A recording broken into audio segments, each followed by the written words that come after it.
జై గురుదత్త శ్రీ గురుదత్త ఆధునిక ఆంధ్ర సాహిత్యానికి మార్గదర్శకుడు, బహుముఖ ప్రజ్ఞాశాలి, తెలుగు భావకవి, పండితుడు, నవలా రచయిత, నాటకకర్త, సాహితీవేత్త, విమర్శకుడు, అభ్యుదయ భావాలున్నవాడు, మానవతావాది, గ్రంథాలయ శాస్త్ర ఆచార్యుడు, గ్రంథాలయాధికారి, ఆధునిక ఆంధ్ర సాహిత్య కవిత్రయంలో వీరు కూడా ఒకరిగా గుర్తింపు పొందినవారు.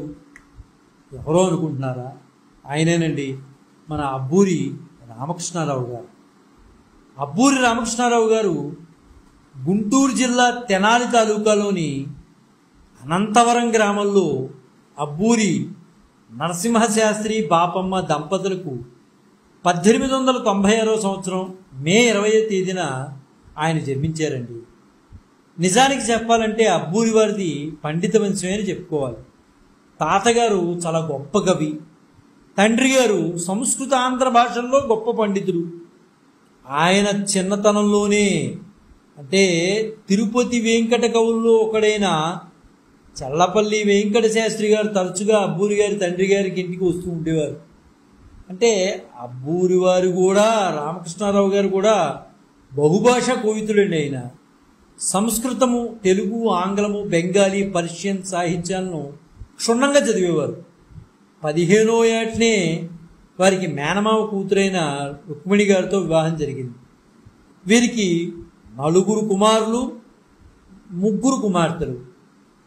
బహుశా తండ్రి గారు, తాతగారి నుంచి వచ్చినటువంటి సాంప్రదాయ పద్ధతులు కానీ, సాహిత్య గోష్ఠి కానీ, పండిత తత్వం కానీ వీళ్ళలో ఉంది అనే చెప్పుకోవాలి. ఎక్కడా కూడా తండ్రి తాతకు తగ్గకుండానే వీళ్ళు కూడా పేరు తెచ్చుకున్నారండి. అబ్బూరి వారి వంశము అంటే ఎవరైనా సరే ఆహా ఓహో అనే విధంగానే వీరు కూడా ఉన్నారు.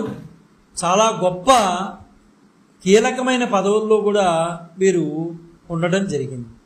ఎవరైనా అబ్బూరి వారి వంశం అంటే 2 చేతులు ఎత్తి నమస్కారం పెట్టేటటువంటి స్థాయిలో ఉన్నటువంటి కుటుంబం అబ్బూరి వారిది. ఇంకా అబ్బూరి రామకృష్ణారావు గారు పాఠశాల విద్య 5వ ఫామ్ వరకు కూడా తెనాల్లోనే జరిగిందండి. సికింద్రాబాద్లో మహబూబ్ కళాశాలలో మెట్రికులేషన్ ఉత్తీర్ణులై అక్కడే అరబిక్ను కూడా ఆయన అభ్యసించారు. సరే, ఇంక FA చదవడానికి నోబుల్ కళాశాలలో చేరారు ఆయన. బలిజేపల్లి లక్ష్మీకాంతం గారు, గోవిందరాజుల సుబ్బారావు గారు ఈ అబ్బూరి వారికి మిత్రులుగా మనం చెప్పుకోవచ్చు. బహుశా 1915-16 సంవత్సరంలో, ఆ సమయంలో కట్టమంచి రామలింగారెడ్డి గారు మైసూర్ స్టేట్కి విద్యాధికారిగా ఉండేవారు. ఆ పాఠశాలలోనే రాళ్లపల్లి అనంతకృష్ణ శర్మ గారు ఉపాధ్యాయుడిగా పనిచేశారు.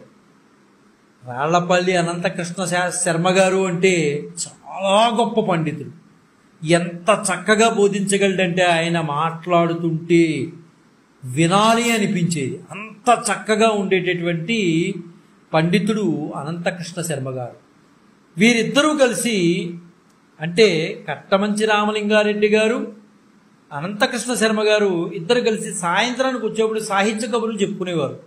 ఒకరోజు కట్టమంచి రామలింగారెడ్డి గారు, ఏమోయ్ శర్మ, ఆంధ్రభారతి పత్రిక చూసావా నువ్వు?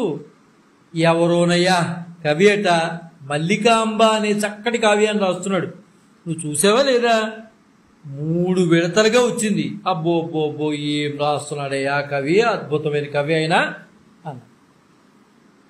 ఇది యాక్చువల్గా నిజం చెప్పాలంటే ఈ ఆంధ్రభారతి అనే పత్రిక భారతి ఆంధ్ర పత్రిక కన్నా ముందు వచ్చిన పత్రిక అండి ఇది.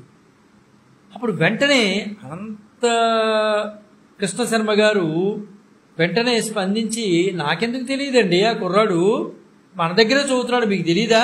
సరే మీరు చూస్తానంటే ఆ అబ్బాయిని పిలిపిస్తాను అన్నాడు అనంతకృష్ణ శర్మ గారు. సరే, కట్టమంచి రామలింగారెడ్డి గారు సరే పిలవమన్నాడు. నిజానికి చెప్పాలంటే కట్టమంచి రామలింగారెడ్డి గారు లాంటి కఠిన విమర్శకుడు, రాళ్లపల్లి వారి వంటి సంప్రదాయ పండితుడు మెప్పు పొందారంటే ఆ బూరి రామకృష్ణారావు గారు సామాన్యమైన వ్యక్తి అయితే కాదు. బహుశా ఆయనకి అప్పటికి 15-16 సంవత్సరాలే. ఇక తర్వాత సాయంత్రాలన్నీ ఇది వరకు ఇద్దరూ కలిసేవారు, అనంతపల్లి కృష్ణశర్మ గారును కట్టమంచి రామలింగారెడ్డి గారు. ఇంకా తర్వాత వీళ్ళ పరిచయంతో ఈయన పరిచయంతో ముగ్గురు కలిసి సాయంత్రం సాహిత్య గోష్ఠి జరిపేవారు. తర్వాత కాలంలో కట్టమంచి రామలింగారెడ్డి గారు ఆంధ్ర విశ్వవిద్యాలయం వైస్ ఛాన్సలర్ అయ్యాక అబ్బూరి రామకృష్ణారావు గారిని మర్చిపోలా.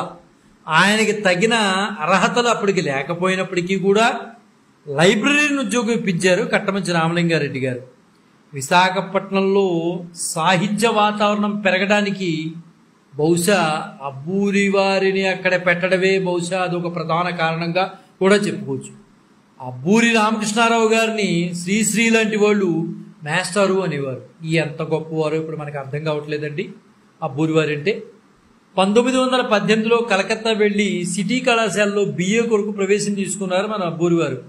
అక్కడ పండితులు అక్కిరాజు ఉమాపతి గారు, తర్వాత బెంగాల్ ఆంధ్ర సంఘంకు ఉపాధ్యక్షులు కూడా అయ్యారు. BA పట్టా తీసుకున్న తర్వాత కొంతకాలం శాంతినికేతన్లో ఉండి తిరిగి ఆంధ్ర రాష్ట్రానికి తిరిగి వచ్చారు. అబ్బూరి వారికి కాంగ్రెస్ నాయకులు భోగరాజు పట్టాభి రామయ్య గారు, చెరుకువాడి వెంకట నరసింహం గారు, చల్లపిల్ల వెంకట శాస్త్రి గారు, త్రిపురనే రామస్వామి గారు, కృష్ణాపత్రిక సంపాదకులు ముట్నూరు కృష్ణారావు గారు వంటి వారితో సాహచర్యం ఎక్కువగా ఉండేది. అబ్బూరి వారు 1909 నాటికే 5వ ఫామ్ చదువుతుండగానే జలాంజలి అని పద్యకావ్యం రచించారు. 1917-19 మధ్యకాలంలో అబ్బూరి వారు గురుదేవులు అయినటువంటి రవీంద్రనాథ్ ఠాగూర్ సన్నిధిలో శాంతినికేతన్లో కూడా గడిపారు. బహుశా ఇంత మహానుభావుల యొక్క సహచర్యమే ఈయనకి ఇంత సాహితీ ప్రియకు కారణమైందేమో అని అనిపిస్తోంది. అప్పుడే వీరు ఊహాగానం ఇలాంటి గొప్ప గొప్ప భావజాలం ఉన్నటువంటి వాటిని రచించారు. దేవులపల్లి కృష్ణశాస్త్రి గారు, శ్రీరంగం శ్రీనివాసరావు గారు అంటే శ్రీశ్రీ గారు, భాషావేత్త ఆచార్య భద్రిరాజు కృష్ణమూర్తి గారు, బాలాంతరపు రజనీకాంతరావు గారు మొదలైన వారు అబ్బూరి రామకృష్ణారావు గారిని తమ గురువుగా భావించేవారు. అంటే ఇలాంటి మహానుభావులు ఆయన్ను గురువుగా భావించారంటే అబ్బూరి వారు ఎంత గొప్పవారో అర్థం కావట్లేదండి మనకి. వారిని మాస్టర్లను సంబోధించేవారు వీరందరూ కూడా. ఇప్పుడు నేను చెప్పిన వారు అందరూ కూడా వారితో అనేక సాహిత్య చర్చలు జరిపేవారు. 1917-18 మధ్య ఆంధ్రపత్రికలు సారస్వతానుబంధం అను శీర్షిక పెట్టవలసిందిగా నాగేశ్వరరావు పంతులు గారు అబ్బూరి వారిని సూచించారు. ఆయన అభినవ కవితా ప్రశంసను వ్యాసముతో శీర్షిక ఆరంభమైంది. 1923-24 సంవత్సరాల మధ్య రసమంజరి అని కొత్త అనుబంధం ప్రవేశపెట్టించారు. అయితే అబ్బూరి వారి పదగుంఫన్ అనేది చాలా అద్భుతంగా ఉంటుందండి. ప్రత్యేకమైన శైలి అండి ఆయనది. మాత్రం ఎవరిదో కాపీ కుట్టి రాసేటటువంటి మనస్తత్వాలు అయితే కాదు అయింది. చక్కగా ఉంటుంది. ఆ పదజాలం కూడా ఎంత హుందాగా ఉంటుందంటే ఏదో మాటలు వేసి రాయటం ఆయనకు అయితే ఇష్టం లేదు. చక్కగా పదజాలం ఉపయోగించేవారు.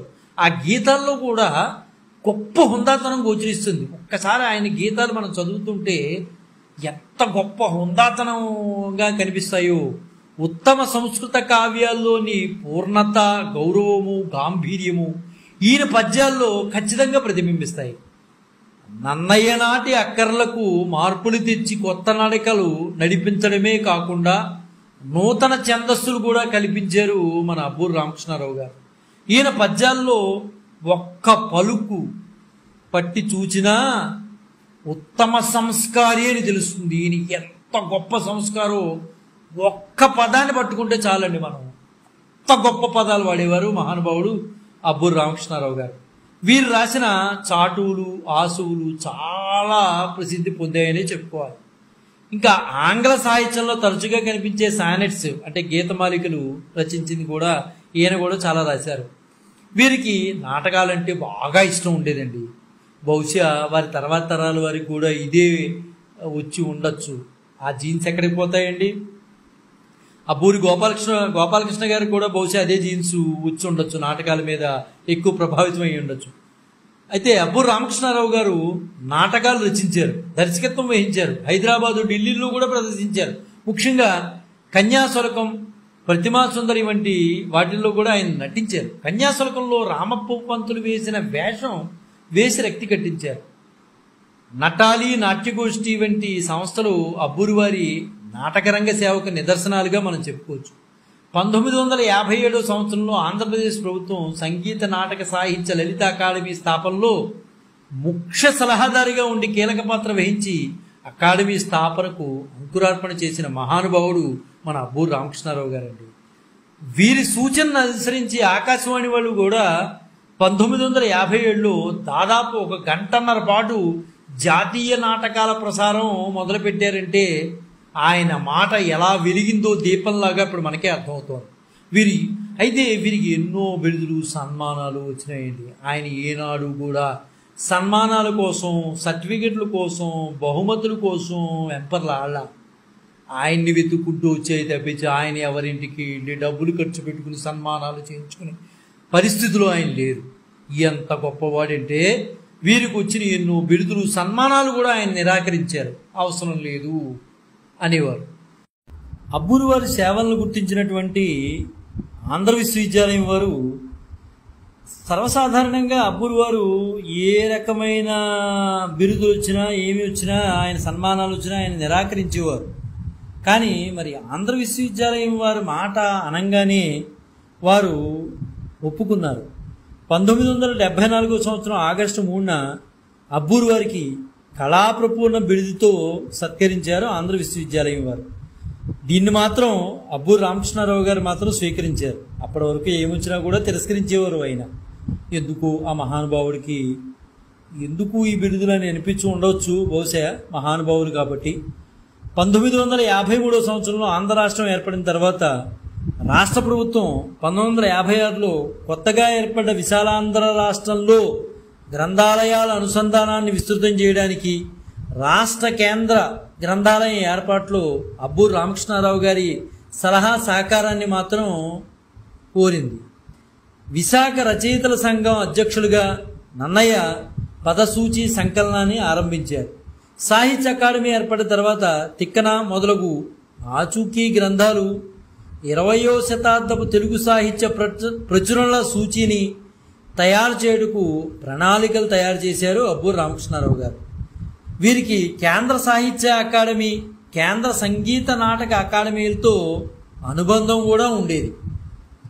ఎంత గొప్పవాడికైనా మరణం తప్పదు అన్నట్టు మన అబ్బూరి రామకృష్ణారావు గారికి కూడా ఆ తేదీ వచ్చేసింది. ఏప్రిల్ 30, 1979 సంవత్సరంలో ఆయన సుదీర్ఘమైన నిద్రలోకి వెళ్ళిపోయారు. చనిపోవడానికి కొన్ని రోజుల ముందు అబ్బూరి వారు తమని కలుసుకోవాలని చూడవచ్చిన బద్రిరాజు కృష్ణమూర్తి గారికి చివరిగా ఒక పద్యం రాసుకోమని వినిపించారు.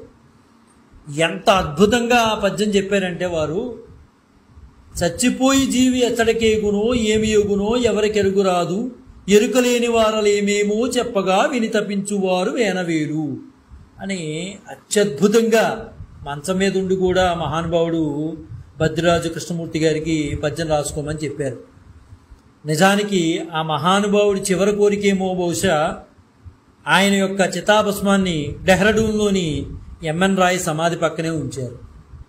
ఎంత మహానుభావుడు అంటేనండి, ఏది వచ్చినా సరే ఆయన గొప్పలు చెప్పేవారు కాదు. ఆయన పదాలు, తెలుగులో వేసేటటువంటి పదాలు అత్యద్భుతంగా ఉండేవి. ఆయన వ్యక్తిత్వం ఏంటి అంటే ఆయన రాసినటువంటి ప్రతి పదము కూడా అంత ప్రతిబింబించేవి అనమాట. అందులో ఆ పదాల్లో ఆయన వ్యక్తిత్వం చూడొచ్చు. అంత చక్కగా ఉండేది. ఏది పడితే అది రాసేవారు కాదు. ఏది ఉంది, కలము పేపరు ఉంది కదా అని ఏది పడితే అది రాసి మెప్పు పొందుదాం అనుకునేవాడు కాదు. ఆయన మనసుకు ఏదైతే నచ్చిందో అదే రాసేవారు. ఆ మనసుకు నచ్చిందే సర్వమానవాళికి నచ్చేది. అంత అద్భుతంగా రాసినటువంటి మహానుభావుడు కనుకనే నేడు మనకి ప్రాతస్మరణీయులయ్యారు. తెలుగు భాష సాహిత్యానికి వారు చేసినటువంటి సేవలు చిరస్మరణీయం. అందుకనే మనకు చిరస్మరణీయుడయ్యారు అబ్బూరి వారు. అబ్బూరి వారి కుటుంబం అనగానే ఏ ఏ సాహితీవేత్త అయినా సరే 2 చేతులు ఎత్తి నమస్కరించాల్సిందే. అదే అండి అబ్బూరి రామకృష్ణారావు గారి యొక్క గొప్పతనం, అబ్బూరి వంశస్థుల యొక్క గొప్పతనం. నేటికి కూడా అబ్బూరి వంశము అనగానే 2 చేతులు పెట్టి నమస్కరించాల్సిందే. మహానుభావులు ఎంత చక్కటి తెలుగు జ్ఞానాన్ని, తెలుగు సంపదని, తెలుగు సంస్కారాన్ని అందజేశారంటే ఇటువంటి మహానుభావుల గురించి మనం తెలుసుకుని భావితరాల వారికి తెలియచేయాలండి.